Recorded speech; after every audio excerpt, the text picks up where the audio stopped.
Mini scarf tutorial. So slip knot, chain 3, pull up a loop from the second chain from the hook and then the last chain. So you'll have 3 loops on your hook, and then we do a standard return pass.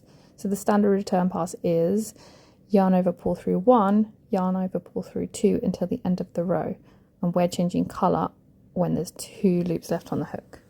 So yarn over, pull through 1, yarn over, pull through 2, change colour and pull through the last 2. Now we're doing a Tunisian knit stitch. So you want to go under that first vertical bar and then through to the back of your work and pull up a loop, and then an end stitch. So we want 4 rows of 3 loops on our hook. So we're not doing any intercreases until the 4th row is complete.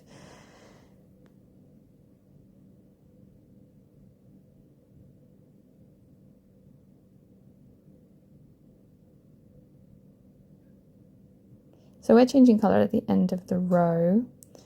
You don't have to, you can change colour as much as you like or not at all. It's a completely customizable pattern. You can go as big as you want or as small as you want to.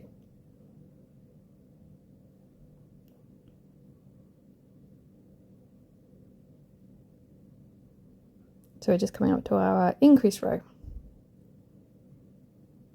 So we do a Tunisian knit stitch, and then you find the gap between your 2 stitches, and then you just pop your hook through that gap and pull up a loop. So that's a Tunisian full stitch, and then you make your end stitch. So now you have made an increase, and that is 4 loops on your hook. And again, you want to do 4 rows of this with 4 loops on your hook, and then once you've done 4 rows, you make another increase in the middle of your row.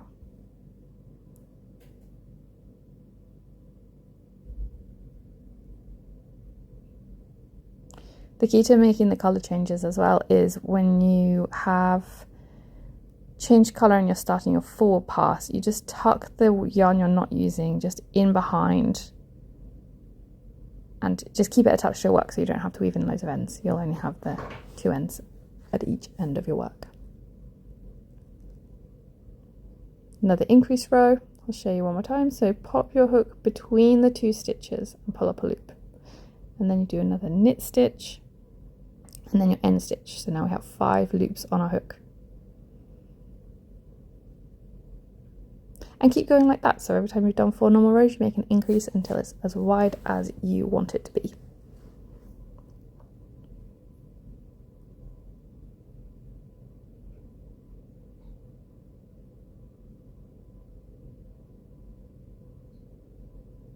So I made my scarf to be 3 inches wide, about 7 centimeters. So once you've reached the desired width of your scarf, then you create the length you want it to be without making any increases. So this is how it looks when I finished increasing, and then I just continue making rows with no increases until my scarf is half the length I want it to be, and then I make the same number of rows again of non-increase rows before I start decreasing. Now I'm going to show you how to do the decrease. So a normal return pass until you reach the middle of your row, and then you yarn over, pull through 3 one time, and then continue with the rest of your normal return pass. And then on your forward pass, once you reach the place where you did the yarn over, pull through 3, you put your hook under the 2 vertical bars of the stitch through to the back of your work and pull up a loop. So that is a Tunisian knit stitch 2 together. So then you have 1 less loop on your hook by the time you reach the end of your forward pass. So we will do 1 decrease row after you do 4 normal rows. So the same amount of decreases as you did increases, working up to the length of the scarf. So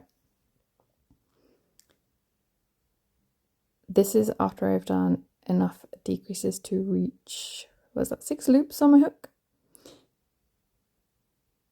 And you just keep decreasing every 4 rows until you will have 3 loops left on your hook.